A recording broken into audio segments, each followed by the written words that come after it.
Hadirin keluargaku yang tanpa kecuali semoga seluruhnya senantiasa dirahmati dan diampuni oleh Allah Subhanahu wa taala, baik yang hadir di area dalam ataupun sekitar Masjid An-Nur dari Tanah Kusir, ataupun yang terhubung dengan kita di kesempatan ta'lim saat ini dimanapun. Kita bermohon kepada Allah semoga seluruhnya mendapatkan kemuliaan-kemuliaan dalam menuntut ilmu seperti yang dijanjikan baik dalam Al-Quran ataupun hadis-hadis Nabi Muhammad sallallahu alaihi wasallam. Allah menjanjikan di Quran surah Al-Mujadalah di ayat yang ke-11 bahwa orang-orang yang mengejar majlis-majlis ilmu, disebutnya majlis ya, saya pernah terangkan ini, majlis itu bukan sekedar tempat, tapi tempat yang mampu mengangkat seseorang ke tempat atau posisi yang lebih tinggi. Asalnya dari kata jalasa, sekarang sering diartikan dengan duduk. Pada asalnya, jalasa itu adalah perpindahan dari posisi yang rendah ke tinggi. Jadi kalau Anda duduk di karpet, dan saya katakan silahkan berpindah ke kursi, tempatnya lebih tinggi, maka orang Arab mengatakan, tafadhal ijlis. Kalau bentuknya masdar, tapi maknanya perintah, orang Arab berkata, julusan. Tapi kalau berpindah dari yang posisi tinggi ke rendah, seperti saya berdiri, tinggi posisinya, kemudian duduk, lebih rendah. Itu orang Arab fasih menyebut dengan qa'ada. Qaf, ain, dal. Kata perintahnya, uq'ud.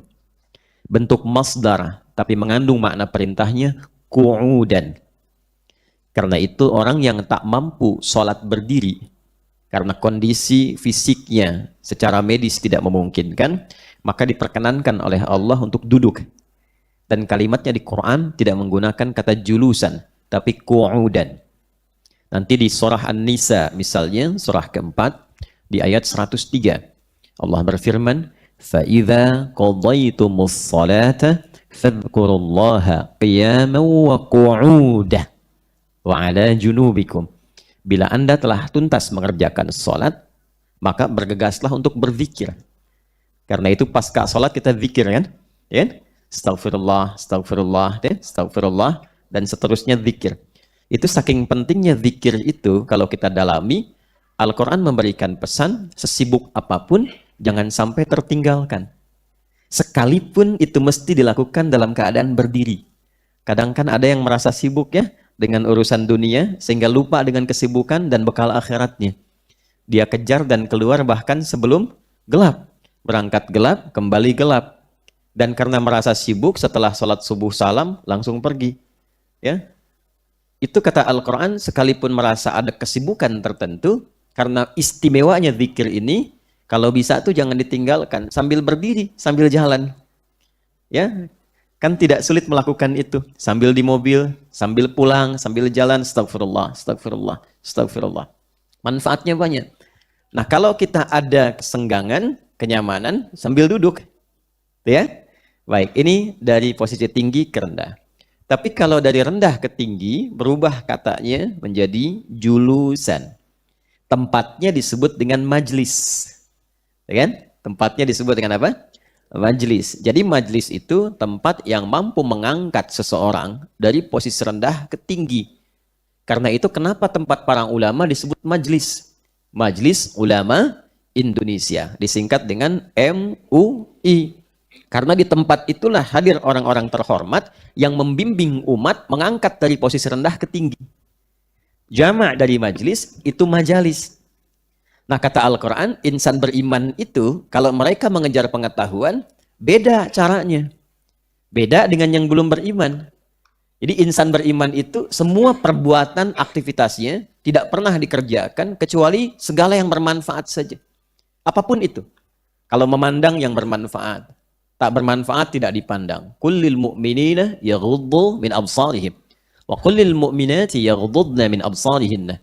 Katakan, viralkan, kata Allah. Ya, viralkan pada setiap insan beriman, laki-laki dan perempuan. Sepanjang ada imannya, dia pasti akan melihat yang bermanfaat saja. Imannya membimbing untuk menatap yang baik. Tak bermanfaat, dia akan palingkan. Man kana yu'minu billahi wal yaumil akhir falyaqul khaira aw liyasmut. Kata Nabi SAW, siapapun yang masih punya iman dan merasa akan dihisab di akhirat nanti saat hari akhir tiba, maka dia akan menjaga lisannya. Imannya akan membimbing lisannya bertutur yang baik. Kalau tak mampu, dia akan diam. Jadi menjadi beriman itu pasti memberikan perubahan pada perilaku. Seluruh tubuh kita, ujung kepala sampai ujung kaki, atas sampai bawah, itu otomatis akan jadi baik. Karena itu kalau kita mengatakan beriman, dan iman itu yang kita klaim belum mampu merubah menjadi pribadi yang lebih baik, maka patut dipertanyakan keimanannya. Bagaimana cara seorang hamba itu beriman? Karena itulah setelah ada pengakuan iman, selalu ada latihan untuk mengembangkan iman itu, sehingga menjadi cahaya yang membimbing seluruh anggota tubuh kita. Latihan yang menguatkan iman dan mengaktifkan cahayanya untuk membimbing bagian tubuh itu yang disebut dengan amal saleh. Itu yang disebut dengan amal saleh. Karena itulah kata iman dalam Al-Quran itu seringkali bersanding dengan amal saleh. Bagai dua sayap yang tak mampu dipisahkan. Satu luka tak akan bisa terbang. Kan? Wal 'asr. Innal insana lafi khusr illa alladhina amanu wa amilus solihat. Quran surah 103. Dan ini nanti yang merubah kita menjadi baik. Kalau sudah baik dan terjaga kebaikan itu sampai wafat, ingat ya, baiknya karena imannya. Ya, jadi ada kebaikan yang didorong oleh insting fitrah. Ya, jadi ada fitrah dalam diri kita itu. Di antara makna fitrah itu adalah bimbingan menuju pada kebaikan. Puncaknya adalah bimbingan menuju puncak kebaikan. Puncak kebaikan itu kan Allah. Ya, jadi beriman. Beriman itu puncak dari kebaikan. Ingat ya, itu yang dimaksud nanti di Quran surah ke-30, Ar-Rum ayat ke-30. Fa'aqim wajhaka lid-dini hanifa fitratallahi allati fataran nasa 'alaiha. Maka hadapkan, patuh dirimu sepenuhnya pada ketentuan ad-din yang lurus. Apa ad-din yang dimaksudkan? Dijawab nanti di Ali Imran ayat 19. Innad-dina 'indallahil Islam. Siapa yang memerintahkan untuk berislam? Allah. Tahu dari mana? Dijawab di Al-Baqarah ayat 131. Idh qala lahu rabbuhu aslim. Qala aslamtu li rabbil alamin. Ketika Allah contohkan, perintahkan pada Nabi Ibrahim alaihissalam, berislamlah. Maka beliau katakan, saya muslim, tunduk, patuh pada Allah penguasa semesta. Nah, itu fitrah. Fitratallahi allati fataran nasa 'alaiha. Fitrah yang Allah letakkan pada setiap jiwa manusia untuk bertuhan. Karena itu, ada pencarian dari jiwa kita untuk mendekat kepada pencipta kita. Itu puncak tertingginya. Di bawah itu, standar kebenaran. Karena itu, walaupun ada orang yang belum beriman, tapi akan sepakat pada nilai kebaikan. Ya, cukup bernama manusia, pasti tidak akan sepakat pada pencurian. Cukup bernama manusia, tidak ingin dibohongi. Cukup bernama manusia, pasti akan menolak korupsi. Baik itu yang muslim, ataupun yang belum Islam. Itulah fitrah. Itu dasarnya. Jelas sampai di sini? Nah, jadi apalagi bagi insan beriman. Setiap kita yang sudah mengatakan beriman, mesti ada pembuktian dari keimanan itu. Wujudnya apa? Amal saleh.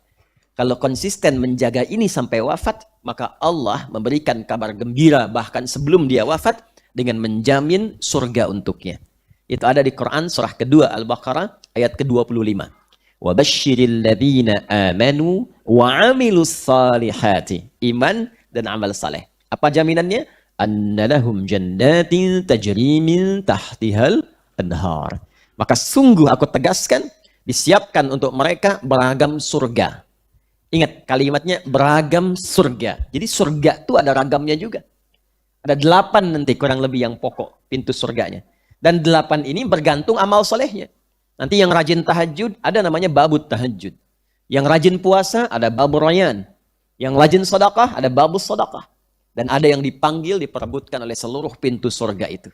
Jadi begitu dihisab, pintunya udah bersaut-sautan. Si fulan cepat masuk, si fulan cepat masuk.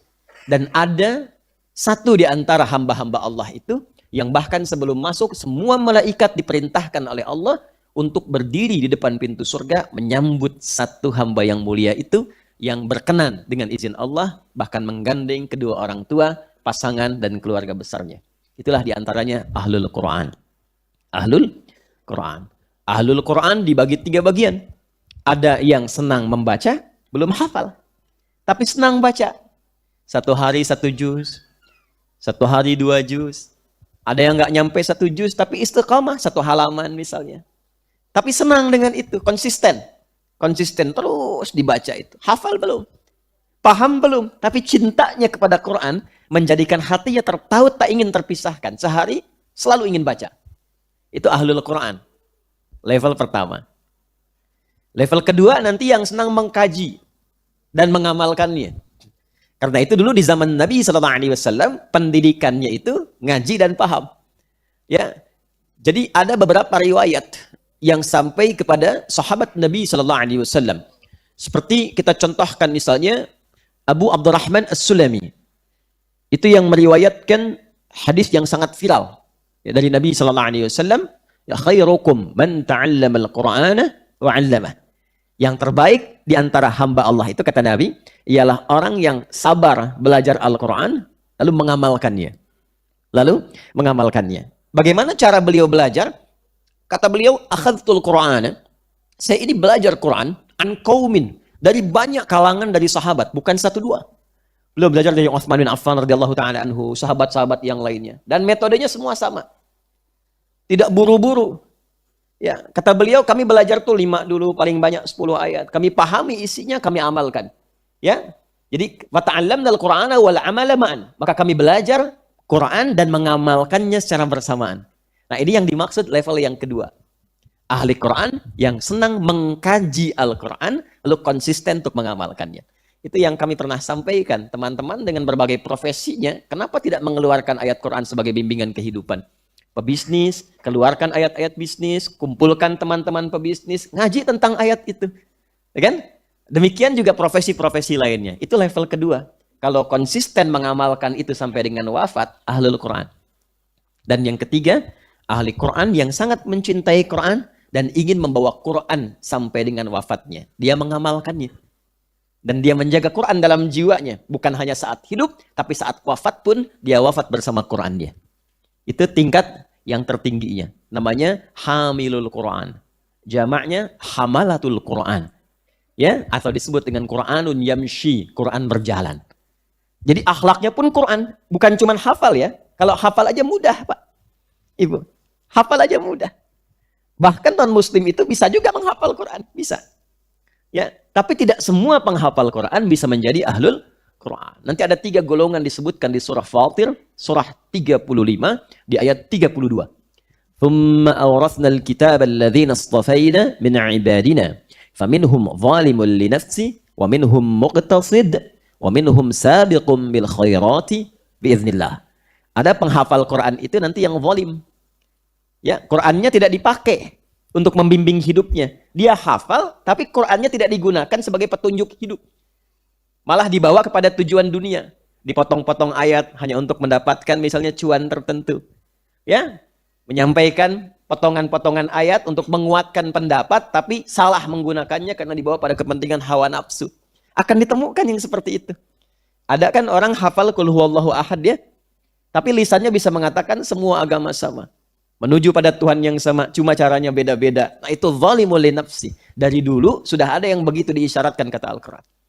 Yang kedua, ada level standar, paket ekonomi. Wa minhum muqtasid. Baru menghafal-hafal, ngulang-ngulang, tapi belum siap beramal. Kadang-kadang diminta jadi imam pun belum berkenan, tapi suka mojok-mojok di pinggir tembok masjid. Di tiang-tiang masjid, ngulang-ngulang hafalan. Dek, kayaknya hafalannya banyak. Jadi imam ya, imam rumah tangga Pak, bukan masjid. Aduh, saya bacaannya belum bagus, padahal udah khatam. Nah itu paket hemat. Hemat untuk dirinya belum bisa dibagi untuk orang lain. Jelas? Yang ketiga, sabiqum bil khairati biiznillah. Nah kita menginginkan, coba lihat. Mau level 1, 2, atau 3? Mau yang mana? Masya Allah. Antum makan keripik aja ada levelnya gitu kan. Kalau ditawarkan mau level 1, 2, atau 3? Level 3. Kalau saya memilih ketiga-tiganya. Ya kan? Benar bacanya, paham isinya, hafal Qur'annya. Ya kan? Dan kalau kita dapatkan itu, insya Allah itu yang dimaksudkan contoh berkehidupan Nabi, sehingga Sayyidah Aisyah radhiyallahu taala anha ketika ditanya bagaimana karakter Nabi SAW itu, maka beliau singkat menjawab, kana khuluquhul Qur'an. Semua karakter beliau itu adalah Quran. Karena itulah menjadi orang termulia yang pernah berkehidupan di bumi dengan status keagungan tertinggi sebagai Nabi dan Rasul Sallallahu Alaihi Wasallam. Nah, yang terakhir yang ingin saya sampaikan, majlis yang baik bukan sekedar memberikan informasi yang kadang membuat kita terkagum, tapi lebih daripada itu, majlis yang baik yang mengangkat kita di sisi Allah dengan dua keutamaan. Satu, iman, dan yang kedua, tambahan pengetahuan. Ini yang dimaksudkan. Yarfa'illahu alladhina amanu minkum walladhina utul ilma darajat. Jadi kalau sudah belajar, kita bisa merasakan peningkatan iman. Cirinya senang beramal saleh. Ya, ciri iman itu senang beramal saleh. Jadi kalau datang ke majlis merasa iman kita menguat, jadi senang tahajud, senang sedekah, senang baca Quran, majlisnya baik. Dawamkan itu. Masukkan dalam list untuk kita buru. Yang kedua, menambah pengetahuan. Jangan cuma modal semangat, tapi pengetahuannya minim. Sehingga kadang-kadang memberikan fatwa yang salah atau mempraktekkan ibadah yang tidak tepat.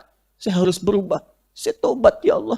Gak apa-apa nanti zuhur saya sholatnya 5 rakaat. Gak bisa. Tetap 4. Paham ya? Nah, dua hal ini yang coba kita akan padukan dan tidak mungkin ini bisa diraih kecuali meniatkan diri ikhlas kepada Allah Subhanahu wa taala. Karena itu mari kita memulai dengan meniatkan diri kita berusaha untuk ikhlas dan menjadikan apa yang kita pelajari mendapatkan taufik dari Allah Subhanahu wa taala. Itu muqaddimah. Sekarang mari kita mulai bahasan kita. Bismillahirrahmanirrahim. Masih di pembahasan tentang surah An-Naba sesi yang ketiga. Sesi pertama, silahkan nanti dicek kembali di channel Adi Hidayat Official. Pembuka, muqaddimah tentang kaidah-kaidah ulumul Quran. Sesi yang kedua telah kita buka tentang pendahuluan mengenai surah An-Naba dan makna umum dari ayat pertama. Sekarang kita akan masuk kepada pembahasan detil setiap huruf dan kalimat yang merangkai surah An-Naba. Bismillahirrahmanirrahim. Pertama, hari ini saya perkenalkan buku baru. Ya, insya Allah ini juga akan kita konsisten ajarkan dalam sistem pendidikan yang terpadu. Ini dihimpun oleh para ulama kontemporer, menghimpun kitab-kitab klasik yang terkait dengan tafsir, dan dari 3 tinjauan, baik bacaan, pemahaman, sampai praktek berkehidupan.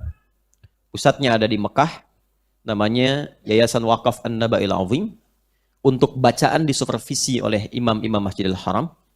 Untuk kajian ada ulama-ulama yang tergabung di dalamnya, dari Saudi, dari Yaman, ulama lain, termasuk alhamdulillah kemarin datang ke Indonesia untuk juga bekerja sama dengan kami dan memasukkan saya juga dalam bagian tim yang akan memfollow up pengajaran ini. Ini diajarkan di lebih dari 100 negara di dunia. Ya, dan alhamdulillah ini sudah ada nanti paket yang siap untuk kita ajarkan bersama. Ini udah merangkum kitab-kitab tafsir yang ada. Jadi nanti metode kita saya tunjukkan kitab-kitab tafsirnya, nanti rangkuman pokoknya dari sini. Jelas ya? Baik. Saya ingin pastikan dulu untuk bertanya, di sini belum ada password ya? Password masuknya belum ada ya? Ya, kalau di Bekasi kan kajian tafsir tidak masuk kecuali ada musyrif dan musyrifah yang menjaga depan pintu. Setiap surah atau ayat yang sudah kita bahas harus hafal. Kalau tidak, tunggu di luar. Ya. Bulan depan begitu ya? Ya. Kan mau 3 level sekaligus kan? Ya. Nanti kalau di alam kubur terjaga, ahli Quran terjaga jasadnya. Ya. Udah levelnya udah tinggi tuh. Man rabbuka, udah ngaji tafsir. Tapi Anda nggak bisa bilang man rabbuka, rombongan Ustaz Adi Masjid An-Nur. Tidak, cek dulu di sini. Siap ya? Jadi mulai bulan depan surah yang kita bahas, ayat yang kita kaji berapa ayat itu harus dihafal. Boleh masuk kalau sudah dicek. Ya. Tolong nanti di At-Taisir diingatkan ya, kirimkan musyrif ke sini setiap hari Sabtu pekan pertama. Jangan khawatir, kami punya 100 musyrif dan musyrifah dan kita akan sebar itu. Belum hafal, tunggu di luar. Jangan-jangan bulan depan banyak di luar daripada di dalam. Baik. Bismillah. Hari ini kita akan ambil tidak banyak 5 ayat saja dari surah An-Naba yang harus dihafalkan. Berapa ayat? 5. 5 ayat saja. Jelas? Ikuti. A'udzu billahi minasy syaithanir rajim.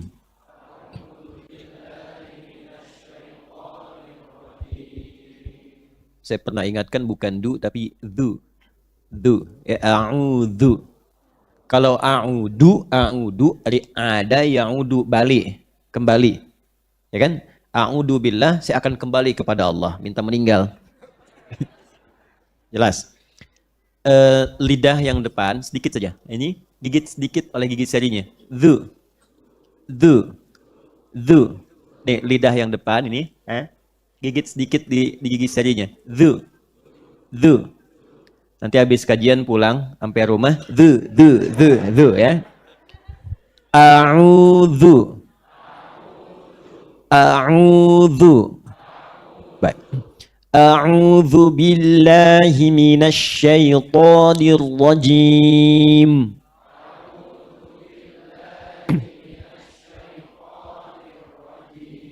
Bukan le tapi lah. A'udzu billah.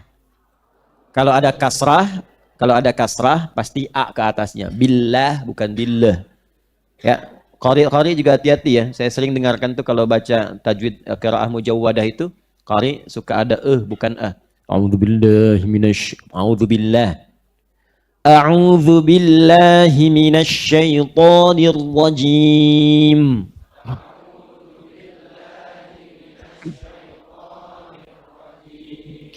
Bismillahirrahmanirrahim.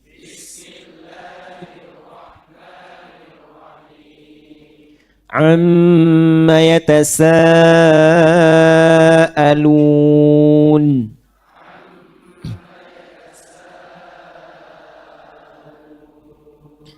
Anin naba'il 'azim.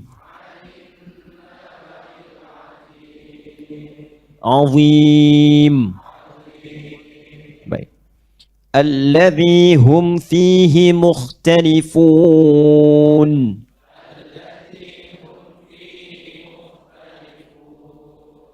Ha, dorong dari sini. Ha. Kalau ha yang bulan lalu di sini. Hum. Baik. Alladzi hum fihi mukhtalifun.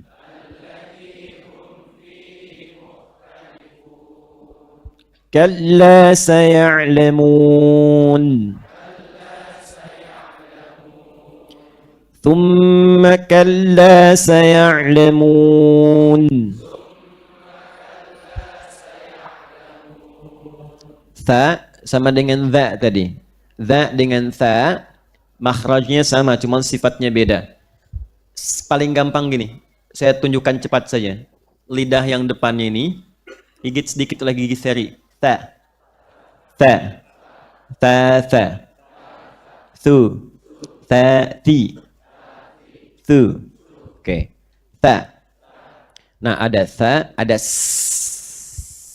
Tutup giginya, berikan udara sedikit. Sa. Beda kan ya? Beda ya? S. Ada? Nah, kalau zai agak tutup lebih rapat. Z. Ada ya? Nah, ya, dah. Ah, ini ta, thumma. Nah, thumma kalla saya'lamun. Baik, 5 ayat itu ya. Ini wajib hafal. Sepakat? Ya, baik. Harus sepakat. Tidak sepakat nggak apa-apa, cuman tunggu di luar. sampai 5 ini saja dulu. Alhamdulillah, mudah-mudahan Allah terima bacaan kita dan ada pahala mengalir untuk kita. Mau saya sambungkan langsung atau saya berikan sekitar 5 menit saja penguat, saya terangkan 5 menit, insya Allah hafal 5 ayat ini dengan nomornya. Mau? Baik.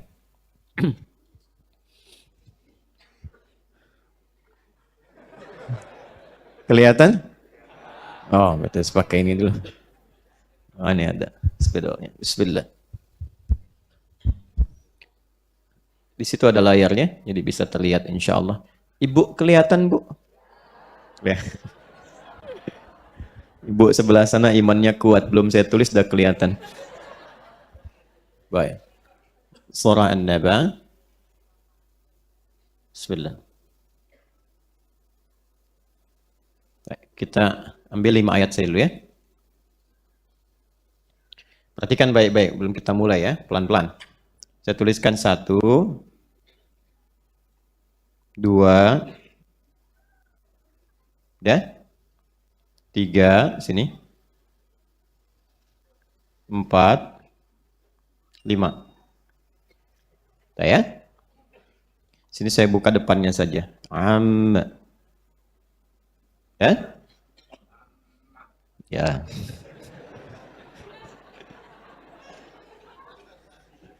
Ini ini anin naba'il azim. Ya. Kemudian amma yatasaalun anin naba'il azim. Ini alladzi hum fihi mukhtalifun. Yang ini kalla saya'lamun. Ini thumma kalla saya'lamun. Thumma kalla. Baik, perhatikan baik-baik. 1 amma. Ikuti. 1 apa?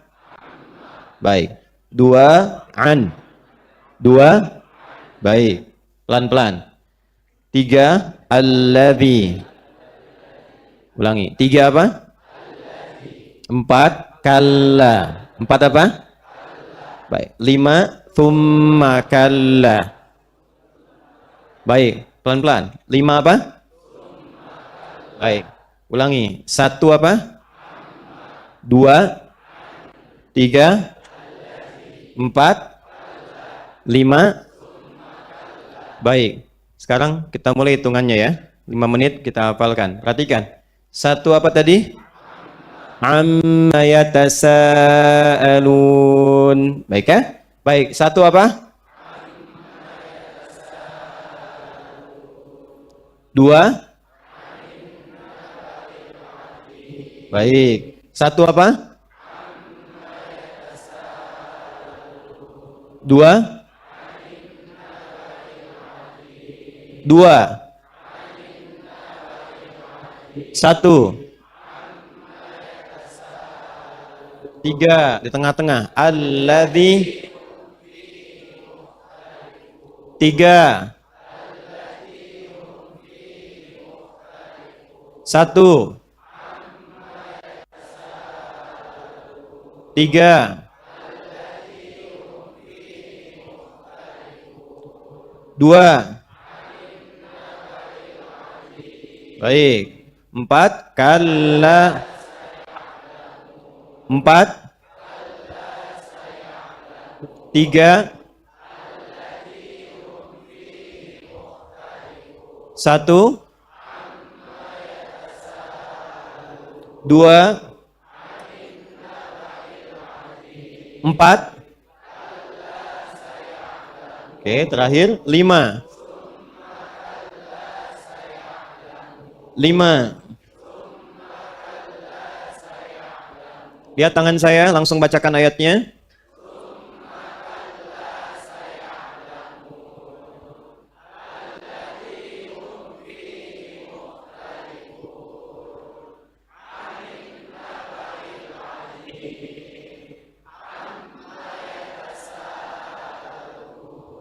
Nggak nyampe 5 menit.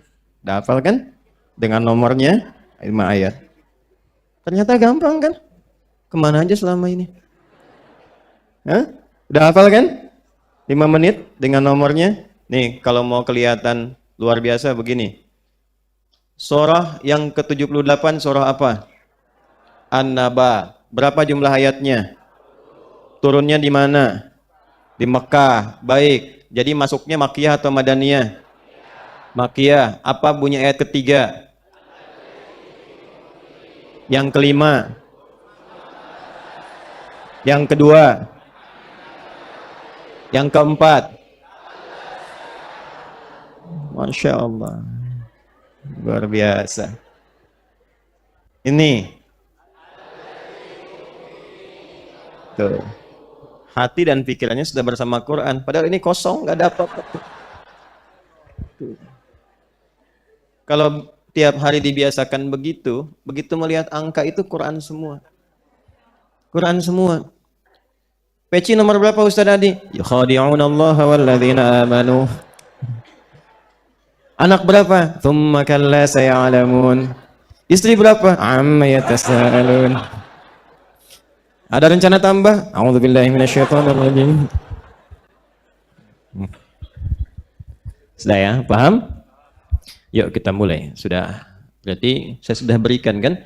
Baca sudah, hafal sudah, jaga sampai dengan bulan depan. Karena taruhannya antara di dalam atau di kemuliaannya insya Allah sesuai dengan niatnya. Bismillahirrahmanirrahim. Surat An-Naba. Surah An-Naba. Ada 3 isu besar. Saya antarkan dulu sebelum kita belajar setiap hurufnya. Kita bahas setiap hurufnya insya Allah. Ada 3 isu besar. Di kota Mekkah Al-Mukarramah, sejak ditetapkannya Nabi Muhammad SAW sebagai Rasul. Bedakan ya antara Nabi dengan Rasul. Kalau sudah bahasanya Rasul, artinya punya tanggung jawab untuk berdakwah. Menyampaikan risalah yang Allah amanahkan kepada umat. Sejak beliau ditetapkan sebagai Rasul, ada 3 isu yang menggemparkan penduduk Mekah pada masa itu. 1, terkait dengan kerasulan beliau sallallahu alaihi wasallam. Karena itu nanti beliau banyak disoal, kenapa mesti kamu yang jadi rasul, kan? Kenapa bukan yang lain? Kenapa bukan malaikat saja yang dikirimkan kepada kami langsung dan seterusnya. 1 itu. Yang kedua, seputar wahyu yang beliau bawa, yaitu Al-Quran. Seputar Al-Quran. Dan yang ketiga, seputar kejadian atau kedahsyatan hari kiamat. Yaumul Ba'thi wal Jaza. 3 isu yang berkembang. 1 tentang kerasulan Nabi Muhammad SAW. 2 tentang Al-Quran. Dan yang ketiga tentang hari kiamat. Ini yang menjadi perbincangan di kalangan masyarakat Mekah pada masa itu, yang mengisi setiap ruang-ruang publik, bahkan private mereka. Di rumah membincangkan itu, di ruang publik pun ngobrolinnya itu. Benar nggak Muhammad ini seorang Rasul? Apa yang dibawanya betul-betul firman dari Allah? Kan? Betul nggak berita tentang kiamat itu? Nah, yang mendasari ini betul yang harus kita pahami dulu, dasar berpikirnya demikian.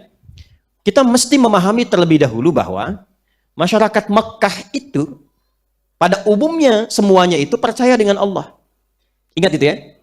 Mereka percaya dengan Allah sebagai satu warisan keyakinan yang diwariskan secara turun-temurun dari sejak kakek moyang mereka, Nabi Ismail alaihissalam. Jadi Mekah itu kan mulai dihuni, ya mulai ada penghuninya, mulai jadi penduduk bermasyarakat. Itu singkatnya ketika Nabi Ismail alaihissalam beserta ibundanya berkehidupan di situ. Berkehidupan, datang suku, datang Jurhum, tadinya gersang. Ya orang Arab itu cuma pindah. Begitu menemukan tempat air, ya ada oase di situ atau ada sumur, mereka umumnya akan menetap di situ. Dan yang pertama kali dianugerahi dengan izin Allah keluarnya air yang tidak pernah berhenti di area itu, biwadin ghairi dzi zar'in 'inda baitikal muharram, kan? Di tempat yang gersang, tumbuhan bahkan tidak tumbuh, di dekat Bukit Safa itu, di dekat persis area Ka'bah, yang mendapati itu Nabi Ismail alaihissalam. Ya, makanya nanti dalam peristiwa Sa'i salah satunya kan mengenang itu dan belajar bagaimana meningkatkan bakti terhadap orang tua, khususnya ibu. Singkatnya, setelah ditemukan air, datang kabilah-kabilah merapat ke situ, termasuk kabilah Jurhum yang ada dari Yaman, datang ke situ, Di antara keturunan mereka perempuan menikah dengan Nabi Ismail alaihissalam, berkehidupan sampai ada penduduk. Sampai terkumpul generasi yang saling berganti hingga ke era Nabi Muhammad SAW. Saya pernah sampaikan setidaknya kurang lebih 29 generasi dari Nabi Ismail ke Nabi Muhammad SAW. Muhammad SAW bin Abdullah, bin Abdul Muttalib, bin Hashim, bin Abdul Manaf, bin Qusay, bin Murrah, bin Kilab, bin Ka'ab, bin Ghalib, bin Fihir, bin Malik, bin Nadar, bin Kinana, bin Khuzaimah, bin Mudrikah, bin Ilyas, bin Nizar, bin Mudar, bin Ma'ad, bin Adnan, bin Addi, bin Adri, bin Muqawwam, bin Nahur, bin Tarikh, bin Ya'rub, bin Yasjub, bin Nabit, bin Ismail alaihissalam. 29. Coba diulangi, saya hitung lagi. Ya, 29 generasi. Nah, sampai ke era Rasulullah sallallahu alaihi wasallam. Dan Nabi Ismail seperti kita ketahui, beliau membawa dakwah tauhid. Mengesahkan Allah Subhanahu wa taala, mengenalkan Allah. Ingat ya? Dan diperintahkan oleh Allah untuk mengenal Allah itu menunjukkan lewat amal saleh. Apa ibadah yang mendekatkan seseorang dengan Allah supaya tersambung? Salat misalnya. Jadi di era Nabi Ismail pun sudah ada salat. Coba buka Quran surah 19, surah Maryam, ayat 55. Di situ disampaikan ya, kisah tentang Nabi Ismail yang mengajarkan bahkan memerintahkan keluarganya untuk salat. Wa kana ya'muru ahdahu bis-shalah. Di salat itu bukan hanya kita yang tunaikan. Umat sebelum kita pun sudah salat. Hanya nanti cara salat kita itu yang paling sempurna yang diajarkan Rasulullah SAW. Nabi Zakaria salat. Quran surah ketiga Ali Imran ayat 38 sampai 39. Nabi Musa alaihissalam salat. Ya, Quran surah ke-20 Taha ayat ke-14. Nabi Isa alaihissalam salat. Quran surah Maryam surah 19 ayat 31 sampai ayat 33-nya. Kembali ke Nabi Ismail alaihissalam, beliau salat bahkan meminta keluarganya untuk salat. Quran surah 19 ayat 55. Wa kana ya'muru ahlahu bis-shalah. Jadi setiap generasi itu sudah diwariskan tentang ajaran Nabi Ismail yang belajar dari ayahandanya dengan Nabi Ibrahim alaihissalam yang mentauhidkan Allah. Nabi Ibrahim itu Muslim dan perintah keislamannya langsung dari Allah. Di Al-Baqarah ayat 131. Idh qala lahu rabbuhu aslim. Kata beliau, qala aslamtu li rabbil alamin. Ketika Allah perintahkan kepada Nabi Ibrahim alaihissalam, aslim, kamu berislam. Maka beliau jawab, saya berislam ya Allah, tunduk patuh kepadamu, penguasa semesta alam. Jadi Nabi Ismail alaihissalam selaku putra dari Nabi Ibrahim alaihissalam menyampaikan risalah tauhid, mengenalkan Allah. Dan ajaran beliau itu diwariskan kepada generasi setelahnya. Sampai bahkan ke era sebelum kedatangan Nabi Muhammad SAW. Jadi secara singkat saya katakan, penduduk Mekah itu, apalagi Quraisy, itu kenal, sudah tahu dengan Allah. Buktinya menarik, kalau mereka bersumpah atau ditanya siapa pencipta langit dan bumi, jawabannya Allah. Jawabannya Allah. Misal, kita lihat misalnya Quran surah Az-Zumar misalnya. Ya. Di ayat 38 itu. Ketika ditanya, "Man khalaqas samawati wal ard?" la yaqulunna Allah. Kalau mereka ditanya siapa pencipta langit dan bumi, mereka menjawab Allah. Abu Jahal, kenal Abu Jahal? Bagus. Itu sebelum terjadi perang Badar, nanti baca sirah ya, atau lain waktu nanti di tempat lain kita buka kajian sirah supaya nyambung. Quran tuh kalau dengan sirah enak rasanya. Enak. Jadi kita tuh tahu, oh surat ini turun di sini, kejadian ini apakah turunnya siang atau malam dalam suasana apa? Terasa bedanya. Bedakan rasanya dan pasti akan terasa bedanya. Jadi saat akan terjadi perang Badar kan viral, Nabi itu kan sepanjang malam berdoa, minta kepada Allah, minta penguatan, minta perlindungan, minta ditunjukkan mukjizat, ya, minta ditunjukkan kebenaran tentang Islam, minta kemenangan, minta pengaruh dari kemenangan itu kepada masyarakat yang lainnya. Sisi yang lain, Abu Jahal pun berdoa juga, minta juga itu, dan itu diviralkan nanti oleh Al-Quran di Quran surah ke-8 Al-Anfal ayat 19. Ya, Quran surah ke-8 ayat 19. Sudah? In tastaftihu faqad ja'akumul fathu. Nanti saya kembalikan dulu ke kisahnya, baru nanti ke ayat itu. Pelan-pelan. Jadi Abu Jahal itu menuduh Nabi Muhammad SAW, ini nih orang pemecah belah nih. yang menjadikan suku kita bertikai dengan ajarannya. Tadinya kita tuh baik-baik aja dengan tetangga. Tadinya kita baik-baik aja hubungan secara sosial dengan teman-teman yang lainnya. Karena Muhammad ini jadi bertengkar di keluarga. Ibu dengan anaknya, jadi ribut dengan tetangga. Jadi macam-macam, ini pemecah belah. Lalu dia bermubahalah. Kalimatnya apa? Allahumma, ya Allah. Jadi Abu Jahal pun tahu Allah. Abu Jahal tahu Allah. Apalagi abu-abu yang sekarang gitu kan. Nah, lalu dia mengatakan, jika memang yang benar itu aku, ya kan? Maka binasakan Muhammad SAW. Atau jika yang benar salah satu di antara kami, maka binasakan yang salah.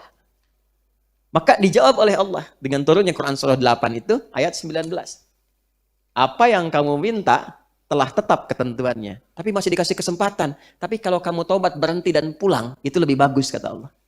Ya, tapi sayang dia terus berlanjut untuk menyerangkan, maka berlangsunglah kemudian perang Badar yang fenomenal itu dan binasalah Abu Jahal di situ.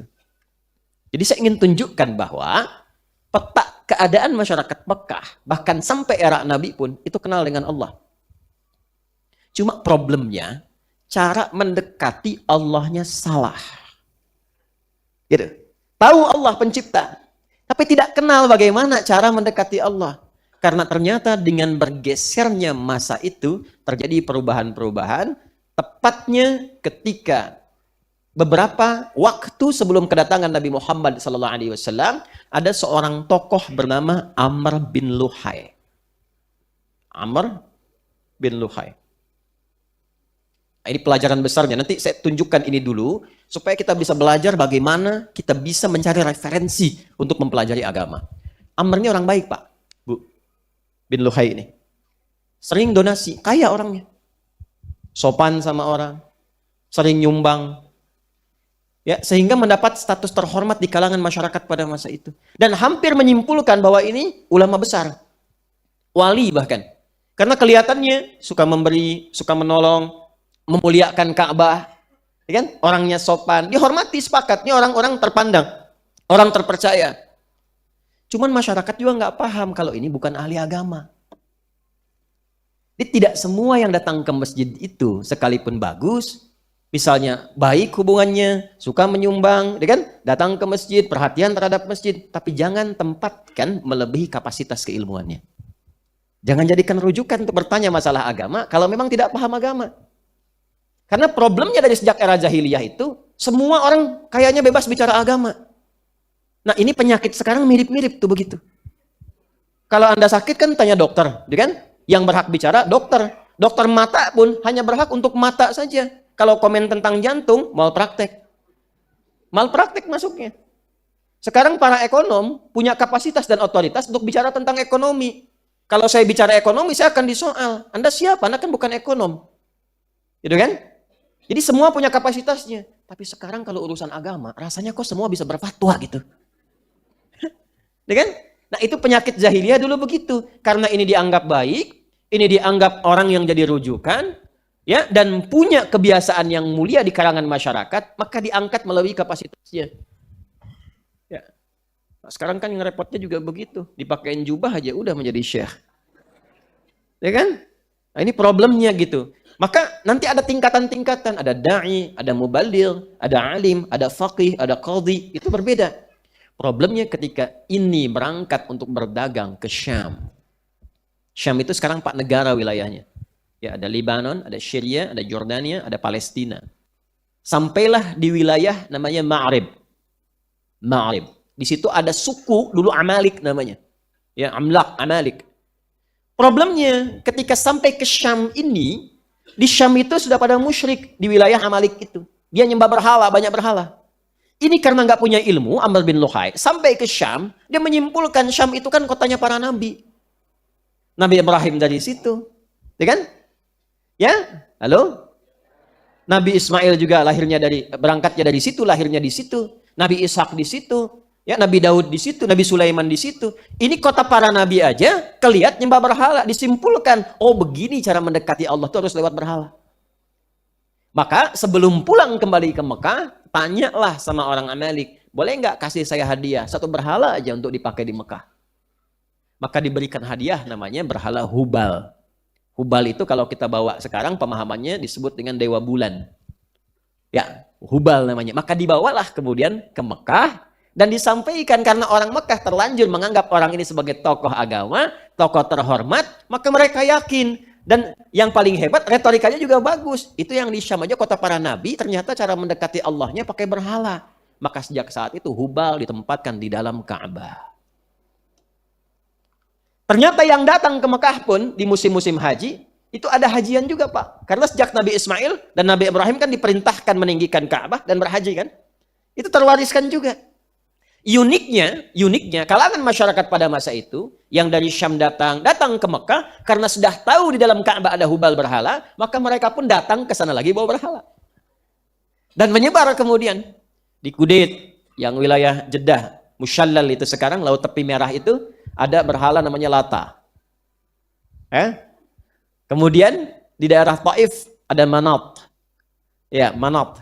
Kemudian di daerah Hudaid yang masuk ke Wadi Nakhlah dekat ke Yaman, ya, itu ada Uzza. Maka itu 3 yang terbesar. Dikenalah kemudian Manat, Lata, Uzza ditambah Hubal di dalam area Ka'bah. Sejak saat itu hampir setiap hari ada berhalanya, ada dewanya, ada patungnya. Maka kalau sehari kurang lebih dikonversi ke hitungan setahun dikonversi ke hitungan hari, kurang lebih ambil bilangan bulat 360 hari, maka di area Ka'bah itu ada 360 berhala. Di area Ka'bah ada 360 berhala. Dan mereka menyimpulkan cara mendekat kepada Allah itu ya memang harus lewat patung-patung itu, lewat berhala-berhala itu. Itulah yang dimaksud kemusyrikan, yang menjadikan mendekat kepada Allah itu dilihat, diduga dengan menggunakan perangkat-perangkat berhala. Ini yang kemudian dibantah dengan turunnya surah Az-Zumar, surah 39 ayat yang ketiga. Diterangkan ini keadaan ini. Ini yang saya katakan barusan ini yang disimpulkan dari satu ayat saja, Quran surah ke-39 Az-Zumar ayat yang ketiga. Ada ayatnya? Walillahid dinul khalis. Ada? Baik. Walillahid dinul khalis. Dan yang dimiliki, yang punya Allah. Terjemah bebasnya.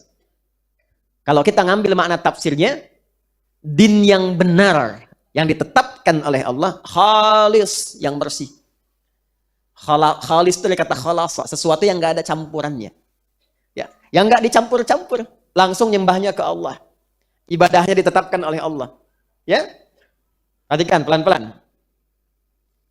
Adapun orang-orang walladzina takhadhu min dunillahi auliya, adapun orang-orang yang menjadikan berhala-berhala ini sebagai acuan, ya, ma na'buduhum illa, tidaklah mereka berkata, tidaklah kami menyembah, menjadikan berhala-berhala ini sebagai wasilah sesembahan, illa, kecuali liyuqarnibuna ilallahi zulfa, sebagai wasilah untuk mendekatkan diri kepada Allah. Ini yang menunjukkan sebetulnya masyarakat pada masa itu tahu Allah.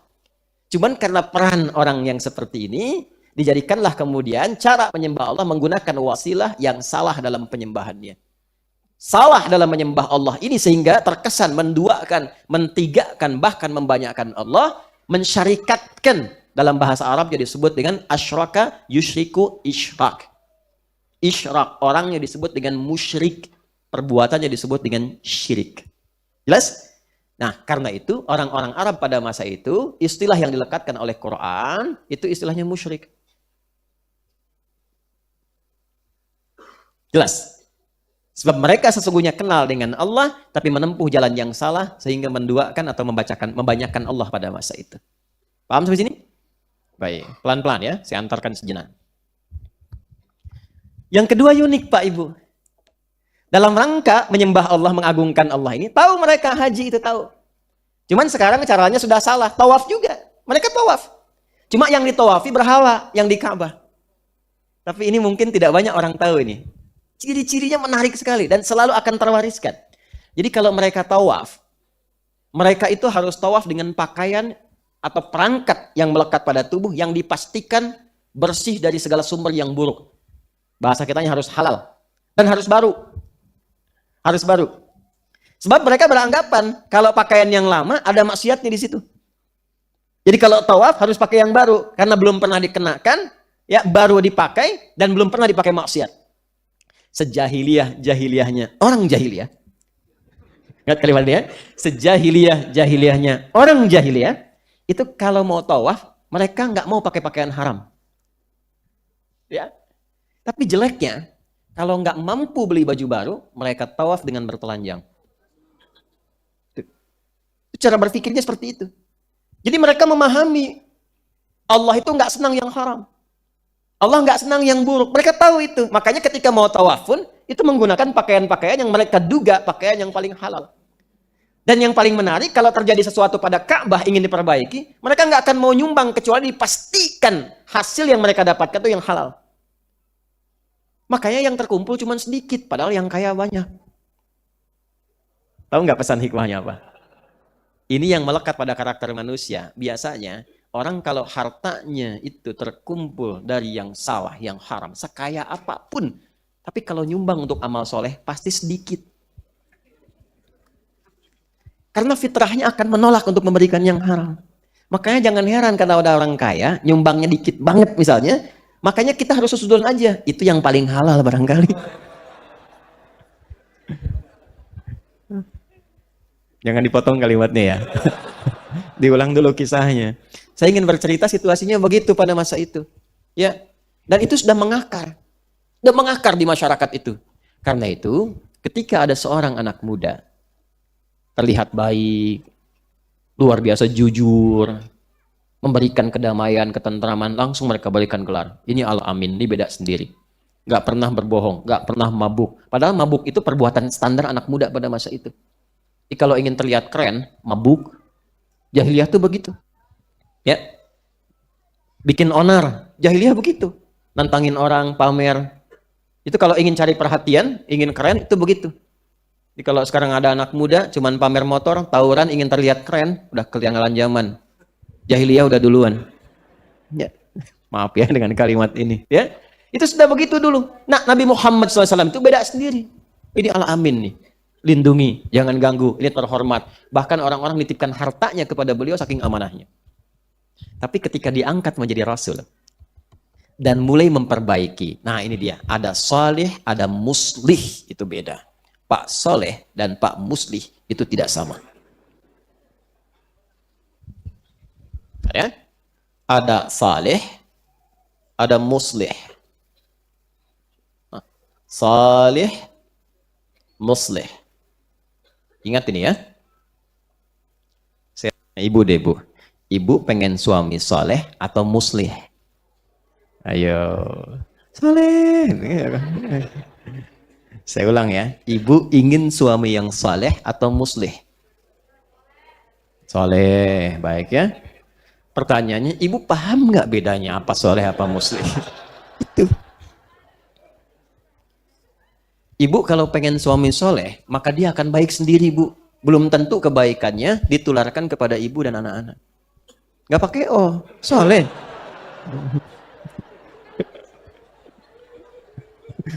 Oh. Soleh itu melekatkan kebaikan pada pribadi. Simfa'il, menarik sesuatu untuk dirinya sendiri. Soleh namanya. Salaha yasluhu. Ya, fahuwa saleh. Sholat bagus, sendirian tahajud, sendirian baca Quran, sendirian infak, berdoa sendiri, masak sendiri, makan sendiri, nyuci sendiri, sholat sendiri, nggak ngajak. Nah ini boleh misalnya. Ini contoh dasar ya, contoh dasar dulu. Maksudnya saya ingin bedakan kata ya, bukan membentuk makna umum yang ada dalam Quran, bukan. Saya ingin bedakan kata dulu, ini yang dimaksudkan. Tapi kalau kita ingin mewariskan, men-share kebaikan ini sehingga auranya terasakan oleh orang lain, ya, maka berubah namanya dari saleh jadi muslih. Seorang yang menebarkan kebaikan itu, mengajarkan kebaikan itu, sehingga semua kalangan mendapatkan kesolehan yang serupa. Itu muslih namanya. Baik mengajarkan sesuatu yang mulia, ataupun mencegah sesuatu yang buruk supaya tetap terjaga kemuliaannya. Ya, kan ini ada yang baik, ya kan? Ada yang apa? Lawannya buruk kan? Ada yang soleh, ada yang salah kan? Ada yang mulia, di sini ada yang jelek. Baik, muslih itu nanti tugasnya dua. Mengajarkan yang dianggap baik, ayo sholat, ayo baca Quran, katakan yang jujur, jaga kebaikan-kebaikan. Atau yang kedua, mencegah tindakan buruk itu lahir. Supaya yang salah tidak muncul. Kenapa dijaga? Supaya kebaikannya tetap terjaga. Tidak terkotori dengan yang jelek. Makanya nanti kenapa hukumnya haram? Yang jelek itu, kenapa hukumnya haram? Ya dari kata hurmah asalnya, seakar dengan kata hormat. Kenapa muncul hukum haram? Untuk menjaga kemuliaan seorang hamba, sehingga tetap tampil terhormat. Sebab ketika hamba itu mengikuti perbuatan yang jelek, maka akan runtuh kehormatannya di hadapan Allah dan manusia. Contoh begini, maaf, ada misalnya seseorang korupsi. Ya, kenapa dilarang untuk korupsi? Bukan hanya melanggar hukum, tapi bisa meruntuhkan kehormatan. Dan kadang-kadang keruntuhan ini bisa terwariskan. Makanya saya sering sekali cerewet. Jangan sampai para ayah mencari harta yang haram. Sebab kalau sudah berkeluarga, bukan hanya Anda yang kena. Anak Anda pun akan kena bagiannya. Bapak mencuri, anak bisa yang dibully. Gitu. Bapaknya korupsi, anaknya yang kena teror. Apa salah anaknya? Terbawa, terwariskan. Karena itu muncul hukum haram dari kata hurmah untuk menjaga kehormatan. Jangan mencela, sebab ketika mencela, turun kehormatan Anda. Coba keluar dari sini, seorang pendiam, tiba-tiba datang keluar marah-marah celah orang. Anda pasti akan bertanya, kenapa ya orang itu? Nggak nyangka ya, padahal nyangka tuh. Kan? Orang yang bilang nggak nyangka itu sedang nyangka sebenarnya. Ya kan? Nggak nyangka ya, nyangka tuh. Paham ya? Ini gambarannya. Muslih. Jadi muslih itu sudah memperbaiki. Nah, Nabi itu ketika diangkat menjadi rasul, naik statusnya dari saleh jadi muslih. Kalau menerangkan yang mulia, semua sepakat karena orang mulia. Tapi mencegah yang tidak mulia, ini yang kemudian mendapatkan tantangan-tantangan yang tidak mudah. Ada penolakan. Ya kan? Bukan hanya penolakan. Ada pertanyaan-pertanyaan yang kasar. Kalau logis, masih biasa dijawab dengan ilmu. Ini sudah nggak logis, nuduh dan kasar. Dan akhirnya melupakan semua kesolehan yang sudah disepakati. Nah ini sudah fitrah pertama, jadi kalau kita baik, semua akan menerima. Tapi kalau kita ingin mengajak orang baik, pasti akan mendapatkan tantangan. Ya, ayah baik, alhamdulillah. Tapi ingin mewariskan kebaikan pada istri dan anak-anak, belum tentu berjalan mulus dengan apa yang kita harapkan. Mungkin ada waktu, ada kebiasaan yang harus dirubah. Ayah ingin meninggalkan dari riba. Sementara di rumah, kelihatan taraf hidupnya sudah merasa nyaman dengan riba. Belum tentu ketika ngobrol ke istri langsung sepakat. Kita kan udah biasa naik mobil, Pak. Saya takut besok kalau ini ditinggalkan, naik beca. Misalnya, kan? Tidak mudah. Ya. Nah, ini kalimat-kalimatnya yang tidak mudah. Anak-anak dan sebagainya. Jadi selalu memperbaiki itu akan selalu ada tantangan. Apalagi kalau itu dibawa keluar. Dan yang paling dahsyat ketika masyarakat menjadi objek kebaikan itu sudah lekat dengan kemungkaran. Ini yang tidak mudah. Maka apa gambarannya? Takut apa yang sudah biasa didapatkan akan hilang. Harta, pengaruh, kedudukan, dan sebagainya. Maka datanglah kemudian Nabi dengan berita-berita langsung dari Allah. Hei, kalau kamu pertahankan itu, kamu kan akan pulang menuju Allah yang kamu kenal itu. Dan nanti akan dihisab di hari kiamat. Maka hebohlah mereka. Apa memang akan terjadi kiamat? Apa memang dipertanggungjawabkan? Apa memang yang semua kita kerjakan akan dihisab? Apa memang kita lakukan akan dibalas dan sebagainya? Maka dari semua akumulasi itu, karena dasarnya hanya ingin menolak dan ingin tetap tampil dalam kehidupan yang semula dirasakan itu, mulailah muncul tuduhan-tuduhan yang tidak benar kepada Nabi, sekaligus menyoal ayat-ayat yang turun dari Nabi. Jadi pada saat itulah kemudian pertama, dari kejadian yang dimaksudkan, viralah diskusi di ruang publik dan ruang-ruang private. Mereka pada berdebat, banyak berselisih. Masa sih kita tolak Muhammad? Dia kan selama ini benar. Iya, selama ini benar, cuma yang sekarang nggak benar katanya kan. Nah, itu yang Abu Jahal dan kawan-kawannya itu. Ya, yang lainnya ada yang meyakini, ada yang setengah-setengah ragu, ada yang menyoal, ada yang takut kehilangan kedudukan, ada yang takut kalau dipertanggungjawabkan maka dia nolak hari kiamat. Karena ada sebagian karakter manusia yang kalau bekerja sesuatu itu nggak mau bertanggung jawab. Dan biasanya pekerjaan itu salah. Karena itu orang-orang musyrik pada masa itu menolak hari kiamat bukan karena mengingkarinya, karena takut dipertanggungjawabkan semua perbuatannya. Padahal standar perbuatan dunia itu ya dipertanggungjawabkan. Bapak Ibu yang kerja di perusahaan kan bikin laporan kan? Laporannya apa? Pertanggungjawaban. Anda yang belajar di kampus kan ada buku catatan kan? Ada IPK, anak-anak ada rapotnya. Sebagai apa? Pertanggungjawaban pengetahuannya. Di dunia aja udah ada pertanggungjawaban, apalagi akhirat. Karena itu kalau ada orang-orang nakal sesama kehidupan dunia saja supaya nggak tanggung jawab, pasti cari-cari jalan yang tidak benar. Kenapa orang korupsi? Karena nggak mau tanggung jawab. Kenapa orang nyogok? Ya, cari-cari jalan pintas. Kadang di bawah meja, karena takut ketahuan dan minta dipertanggungjawabkan. Makanya kan bahasa polisi, Anda harus pertanggungjawabkan perbuatan Anda nanti di persidangan. Dan persidangan akhirat itu lebih dahsyat. Ya. Kenapa orang itu memberi di bawah meja? Konon sekarang dengan meja-mejanya ya. Huh? Berarti setannya itu lebih dahsyat dibandingkan zaman dulu. Ya kan? Setan dulu kan dengan ayat kursi itu pergi kan? Setan sekarang tidak cukup dengan ayatnya, harus dengan kursinya sekalian itu. Ya. Nah itu kebiasaan jahiliyah, dengan turunnya Quran selesai itu semua. Maka mereka berdebat di ruang publik, di ruang-ruang private, dibicarakan, virallah isu-isu ini. Apakah benar Muhammad seorang Rasul? Apakah benar Quran yang dia bawa? Apakah benar kemudian tentang hari kiamat itu? Ini kan berita besar yang pernah ada sebelumnya. Berita besar yang membawa sesuatu yang tidak biasa. Itu bahasa Arab disebut dengan naba. Baru paham kan sekarang? Ya, an-naba. An-naba. Naba saja itu sudah besar. Tapi kalau sampai membuat heboh, beritanya begitu agung, dahsyat. Tahu dahsyat gak? Mas, dari tadi saya lihat fokus ya. Kalau mau main-main nggak usah di sini lah, pulang aja. Pulang aja. Nah, itu dahsyat namanya. Ya. Yang menjadikan orang kaget gitu. Enggak, saya nggak serius tadi ya. Cuma kasih contoh. Contoh. Nggak ada, contoh aja contoh. Nah, itu dahsyat namanya. Paham sekarang dahsyat? Ya.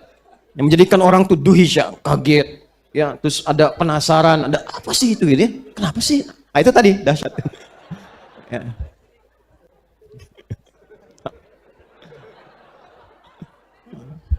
Nah, itu tambah dengan azim. Tambah dengan apa? Azim. Jadi menjadi an-naba'ul azim. Yang membuat kita terbawa suasana sampai penasaran gitu. Ini apa sebetulnya? Kenapa? Dan seterusnya. Nah, itu bukan hanya naba, tapi an-naba'ul azim. Jadi disebut naba ini pertama membawa sesuatu yang besar, yang tidak biasa, yang agung. Kedua, memiliki presisi yang tinggi dari segi pengetahuan. Ya, jadi logis dari segi pengetahuan atau kuat dari segi argumentasi. Dalam bahasa Arab itu menggunakan kata ilmu, sudah ada dasar pengetahuannya. Atau yang ketiga, paling minimal kalaupun nggak sampai kepada ilmu, ghalabatul dhon, dugaan yang sangat kuat. Dengan bukti-bukti yang meyakinkan. Ya. Dugaan yang sangat kuat dengan bukti-bukti yang meyakinkan. Makanya nanti ada ilmul yakin, ada ainul yakin, ada haqqul yakin. Das? Baik, pelan-pelan ya. Berdebat, berdiskusi sampai berselisih. Benar enggak? Oh, kayaknya begini, kayaknya begitu. Nah, itu bahasa Arabnya ikhtalafa yakhtalifu. Ikhtalafa, yakhtalifu. Orangnya disebut mukhtalif. Kalau banyak kan disebut mukhtalifun. Pelan-pelan. Kalau banyak kan disebut apa? Mukhtalifun. Ini saking dahsyatnya, sampai tintanya habis. Dahsyat. Mas. Ada phone. Ya. Kalau kita ingin menekankan betul-betul banyak berdebat, betul-betul ada yang sampai menuduh, sampai macam-macam, berbeda dan seterusnya, tambahkan domir munfasil. Sebelum kata mukhtalifunnya, hum. Pakaikan hum, itu di ilmu balaghah. Ya. Kayak hum. Pelan-pelan. Maka dalam suasana inilah surah ini diturunkan. dengan nama yang terkait dengan keagungan yang sedang didiskusikan itu. Ya. Ketika mereka ribut, berdiskusi, berdebat tentang kiamat padahal belum ngerti kiamat. Ya kan? Kemudian ribut dengan status Nabi, menuduh Quran. Mereka nuduh Quran loh. Jadi kalau sekarang ada yang nuduh Quran produk budaya, Quran begini, itu ketinggalan zaman. Dari dulu sudah ada yang begitu. Mungkin tuh nasabnya tersambung ke Abu Jahal dan kawan-kawan tuh. Karena betul. Dan diabadikan di Quran. Misalnya di surat Al-Haqqah, buka di surat 69 itu Al-Haqqah. Ya, ayat 40 sampai 41 itu. Wa ma huwa biqauli syair qalilan ma tu'minun. Wala biqauli kahin qalilan ma tadhakkarun. Quran itu bukan produk dari syair. Karena mereka menduga, ini mah syairnya Muhammad saja katanya. Ya, syairnya Muhammad SAW. Bahkan ditekankan nanti kalau baca surah Al-Mudaththir, ya surah 74 itu dari ayat 23, 24, 25, kita akan temukan, ya, in hadza illa sihrun yu'thar. Ya, in hadza illa qaulul bashar. Kata mereka ini produk manusia. Kalaupun banyak membuat orang itu terkagum, menyentuh jiwa, ini kayaknya produk sihir. Ini Nabi itu dituduh penyair, penyihir, dituduh dukun juga. Itu kan? Nabi dituduh itu. Dan puncaknya, ini karya manusia. Makanya nanti datang ayat-ayat Quran menantang sekaligus. Kalau kamu mengatakan produk manusia, kamu juga kan manusia. Bahkan kamu paling fasih. Kamu biasa bikin syair. Muhammad SAW gak pernah bikin syair. Ya, kamu yang dukun, Nabi Muhammad gak pernah buka praktek begitu. Ya, kamu yang penyihir, Nabi Muhammad gak pernah dikenal seperti itu. Gak pernah dikenal dengan perdukunan, persihiran, dan sebagainya. Jadi dulu itu, para dukun tuh anti Quran. Jadi kalau sekarang ada dukun bawa Quran, aneh sebetulnya. Ya. Jangan dipotong ya kalimatnya. Karena saya sedang bercerita tempo dulu. Dan kita selalu harus menilai orang-orang dalam kebaikannya. Jadi kalau ada yang salah, perbaiki kesalahannya. Bukan mencela orangnya. Ya, tinggalkan profesinya dan doakan supaya jiwanya tersentuh. Makanya adab pertama Nabi Musa masih ingat ketika akan berdakwah pada Fir'aun? Kan minta doa dulu kepada Allah kan? Rabbi syrahli wa yassirli amri wahlul 'uqdatam min lisani yafqahu. Nah, dalam sujud kita doakan. Ya Allah, semoga orang-orang yang tersesat di perbuatan yang tidak baik kembali ke jalan yang baik, sentuh hatinya, sentuh jiwanya, ya, dalam kebaikan-kebaikan. Doakan seperti itu. Nah, dulu Nabi difitnah begitu.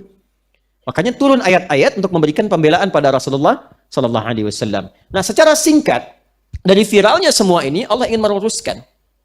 Ya, apa yang dimaksud Nabi Muhammad SAW itu? Secara logika bagaimana bisa dipahami dengan benar? Jadi argumentasi Quran itu terukur semua. Diterangkan dalilnya, terangkan ayatnya, diterangkan kemudian logikanya, dan diadakan dialog. Dan dahsyatnya setelah menemukan kebenaran, nggak maksa. Itu indahnya Islam itu. La ikraha fiddin. Lakum dinukum. Itu yang punya cuma di Islam.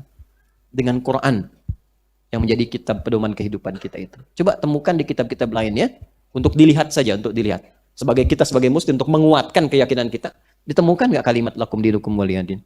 La ikraha fiddin. Ini harus kita kembalikan karena citra yang dibangun sekarang ini menariknya bukan oleh yang muslim. Ya. Atau ada orang-orang yang munafik yang ikut-ikutan kok membangun citra keras terhadap Islam. Sehingga dikesankan bahwa Islam begini, Islam begitu dan sebagainya. Padahal yang paling indah yang ada dalam Al-Qur'an, lakum dinukum la ikraha fiddin. Rahmatan lil, kasih sayang ada, toleransi lengkap. Ya, kemudian moderasi paling mulia. Jadi kalau hafal Quran itu udah komplit dia semuanya. Jelas sampai sini? Maka turunlah kemudian Allah menurunkan wahyu kepada Nabi Muhammad SAW. Saya perbaiki ya. Maka Allah menurunkan wahyu pada Nabi Muhammad SAW. Turunlah satu surah, turunlah ayat-ayat kepada beliau yang kemudian diberikan nama dengan nama topik diskusinya yang sedang diperdebatkan itu. Maka dari sini muncul namanya surah An-Naba. Paham kenapa disebut An-Naba? Karena isinya akan menjawab berita-berita besar yang sedang viral pada masa itu, baik tentang kenabian Nabi Muhammad SAW, kebenaran Al-Quran, sekaligus tentang kebenaran hari kiamat. Paham? Alhamdulillah. Baik. Bismillahirrahmanirrahim.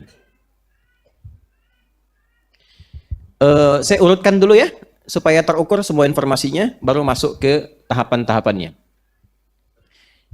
Pertama, ta'rif bis surah, masmus surah. Saya tanya dulu supaya kita paham semuanya. Apa nama surahnya? Apa? Jelas, sudah paham. Di mana turunnya? Baik. Berapa jumlahnya? Baik. Ada berapa isu yang viral ketika surah ini diturunkan? 3. Satu tentang apa?